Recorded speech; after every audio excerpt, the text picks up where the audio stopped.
പ്രിയപ്പെട്ടവരെ, ദൈവത്തിൻ്റെ കരുതലും കൃപയും അനുഗ്രഹവും നമ്മളിലേക്ക് ഒഴുകി ഇറങ്ങി വരുന്ന പുലർകാല വിചിന്തനം. ഈ പ്രഭാതത്തിൽ ദൈവത്തിൻ്റെ കരങ്ങളിലേക്ക് നമ്മളെ ഏൽപ്പിച്ചു കൊടുത്ത് നമുക്ക് പ്രാർത്ഥിക്കാം. എൻ്റെ ദൈവമേ, അനുഗ്രഹത്തിൽ നിന്ന് എൻ്റെ ജീവിതത്തെ മാറ്റി നിർത്തരുതേ. അങ്ങയുടെ കൃപ ഈ പകലുടനീളം ഞങ്ങളിലേക്ക് ഒഴുകി ഇറങ്ങി വരുവാൻ അവിടുന്ന് കൃപ ചൊരിയണമേ. ഇന്ന് നമ്മൾ ധ്യാനിക്കുവാൻ പോകുന്ന ദൈവ തിരുവചന ഭാഗം പ്രഭാഷകന്റെ പുസ്തകം 3-ാമത്തെ അധ്യായം 3-ാമത്തെ തിരുവചനം. പിതാവിനെ ബഹുമാനിക്കുന്നവൻ തൻ്റെ പാപങ്ങൾക്ക് പരിഹാരം ചെയ്യുന്നു. വചനം ഒരിക്കൽ കൂടെ ആവർത്തിക്കാം. പിതാവിനെ ബഹുമാനിക്കുന്നവൻ തൻ്റെ പാപങ്ങൾക്ക് പരിഹാരം ചെയ്യുന്നു. പ്രിയപ്പെട്ടവരെ, ഒരുവൻ ജന്മം എടുത്ത, അവന് ജന്മം നൽകിയ പിതാവിൻ്റെ പ്രാധാന്യം ഒരാളുടെ ജീവിതത്തിൽ ഉടനീളം എത്രമാത്രം പ്രാധാന്യമുള്ളതാണെന്ന് ഈ തിരുവചന ഭാഗം നമ്മളെ പഠിപ്പിക്കുന്നു. നിന്റെ അപ്പൻ, നിന്റെ ജനുസ്, നിന്റെ പാരമ്പര്യം, അത് നിന്റെ ജീവിതത്തിൽ എത്രമാത്രം പ്രാധാന്യമുള്ളതാണെന്ന് തിരുവചനം നമ്മളെ ഓർമ്മിപ്പിക്കുകയാണ്. അപ്പനെ ബഹുമാനിക്കുന്നവൻ അവൻ്റെ പാപങ്ങൾക്ക് പോലും ഈ ലോകത്ത് വെച്ച് പരിഹാരം ചെയ്യപ്പെടുന്നു എന്ന് വചനം നമ്മളെ പഠിപ്പിക്കുമ്പോൾ എത്രമാത്രം നിന്റെ പിതാവ് ഈ ലോകത്ത് ആദരിക്കപ്പെടേണ്ടവനാണ്.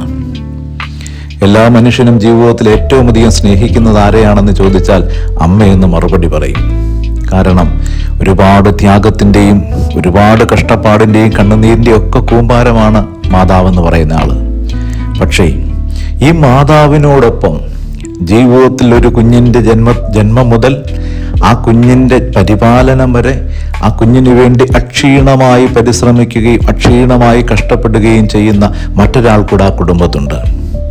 ഒരുപക്ഷെ അല്പം കർക്കശക്കാരനായിരിക്കാം, സ്നേഹം ഇങ്ങനെ പ്രകടിപ്പിക്കാത്തവനായിരിക്കാം. നിരന്തരമായൊരു കുടുംബത്തിന് വേണ്ടി വിയർത്തുകൊണ്ടിരിക്കുന്ന ഒരാൾ, വെയിലേറ്റുകൊണ്ടിരിക്കുന്ന ആൾ, പലപ്പോഴും ഭക്ഷണം കഴിക്കുവാൻ മറന്നു പോകുന്ന ഒരാൾ, അതാണ് ആ കുടുംബത്തിൻ്റെ പിതാവ്.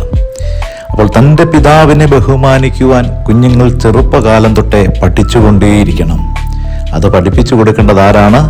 അത് പഠിപ്പിച്ചു കൊടുക്കേണ്ടത് കുടുംബത്തിലെ കുടുംബിനിയാണ്, കുടുംബനാഥയാണ്. ഒരപ്പൻ്റെ പ്രാധാന്യത്തെ ഒരു കുടുംബം നിസാരവൽക്കരിച്ചു കഴിഞ്ഞാൽ പിന്നീട് വളർന്നു വരുന്ന ഓരോ നിമിഷവും കുഞ്ഞ് തെറ്റായ പാഠഭാഗങ്ങളിലൂടെ മാത്രമാണ് സഞ്ചരിക്കുന്നത്. കാരണം ഒരപ്പനാണ് ജീവിതത്തിൽ ദൈവത്തെയും അനുഗ്രഹത്തെയും ഒരു കുഞ്ഞിൻ്റെ മുമ്പിൽ കാണിച്ചു കൊടുക്കുന്നത്. ജീവിതത്തിലേക്ക് കടന്നു വരുവാനുള്ള വാതായനം ഒരു കുഞ്ഞിൻ്റെ മുമ്പിൽ തുറന്നു വെച്ചതും ഈ അപ്പൻ തന്നെയാണ്. അതുകൊണ്ട് ഒരു അപ്പനോട് കാണിക്കുന്ന വിശ്വാസവും വിശ്വസ്തതയും ബഹുമാനവും ഒക്കെ ദൈവത്തോട് കാണിക്കുന്ന ബഹുമാനത്തിന് തുല്യമാണ്. നമുക്ക് കർത്താവ് 10 കൽപ്പനകൾ നൽകിയിട്ടുണ്ട്. ആ 10 കൽപ്പനകളിൽ 4-ാമത്തെ കൽപ്പന പറയും, നിന്റെ മാതാപിതാക്കന്മാരെ നീ ബഹുമാനിക്കണം. അതിനു മുൻപ് മറ്റൊരു വാക്യം അതിൻ്റെ കൂടെ എഴുതി ചേർത്ത് വെച്ചിട്ടുണ്ട്.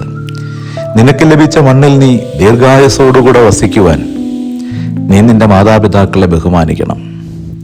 10 കൽപ്പനയ്ക്കകത്ത് ആ ഒരൊറ്റ കൽപ്പനയ്ക്ക് മാത്രമേ മനുഷ്യൻ്റെ ആയുസ്സുമായിട്ട് ബന്ധമുള്ളൂ. മാതാപിതാക്കന്മാരെ ബഹുമാനിക്കാത്ത ഒരു മനുഷ്യനും ഈ ലോകത്ത് ദീർഘായുസ്സുകളായി മാറുകയില്ല. പ്രിയപ്പെട്ടവരെ, അപ്പോൾ ഓർത്തുകൊള്ളുക, നിന്റെ പിതാവിൻ്റെ പ്രാധാന്യം നിന്റെ ജീവിതത്തിൽ എത്രമാത്രം ഉണ്ടെന്ന്. അപ്പോൾ ചിലർ പറയും, എൻ്റെ അപ്പൻ എന്നെ സ്നേഹിച്ചിട്ടില്ല, അല്ലെങ്കിൽ എൻ്റെ അപ്പൻ മദ്യത്തിന് അടിമപ്പെട്ടവനാണ്, എൻ്റെ കുടുംബത്തെ കലഹമുണ്ടാക്കുന്നവനാണ്. പ്രിയപ്പെട്ടവരെ, നിന്റെ അപ്പൻ ഒരു പക്ഷേ കലഹപ്രിയനായിരിക്കാം, കുടുംബത്ത് വേണ്ടത് ചെയ്യാത്ത ആളായിരിക്കാം, നിന്നോട് സ്നേഹം പ്രകടിപ്പിക്കാത്ത ആളുമായിരിക്കാം. പക്ഷെ ഒന്നോർത്തുകൊള്ളുക, ഭൂമിയിലേക്കുള്ള നിന്റെ വരവിന് നാന്ദി കുറിച്ച ആ മനുഷ്യൻ നിന്നെ സ്നേഹിച്ചതുകൊണ്ട് ആണ് നീ ഭൂമിയിൽ ജീവിക്കുന്നത്. ഒരുപക്ഷെ നിന്റെ ചെറുപ്പകാലത്ത് ആ മനുഷ്യൻ നിന്നെ എത്രയോ കരങ്ങളിൽ എടുത്തുകൊണ്ട് നടന്നു, എത്രയോ രാത്രികൾ ഉറക്കമൊഴിഞ്ഞ് നിന്നെ അയാൾ തോളിലിട്ട് താലോലിച്ചുകൊണ്ടിരുന്നു. പിന്നീട് ജീവിതത്തിൻ്റെ അർത്ഥം, ജീവിതത്തിൻ്റെ പരിപരത്തെ യാഥാർത്ഥ്യങ്ങളിലൂടെയൊക്കെ നടക്കുന്ന ചില മനുഷ്യരുടെ മാനസികാവസ്ഥകളൊക്കെ മാറിപ്പോയിട്ടുണ്ടാകാം. അതെന്തുമാകട്ടെ, ആ മനുഷ്യനോളം ഈ ലോകത്ത് നിന്നെ സ്നേഹിച്ച മറ്റൊരാളും ഉണ്ടാവുകയില്ല. അതുകൊണ്ട് പ്രിയപ്പെട്ടവരെ, സ്വന്തം പിതാവിനെ നെഞ്ചോട് ചേർത്ത് പിടിക്കുക.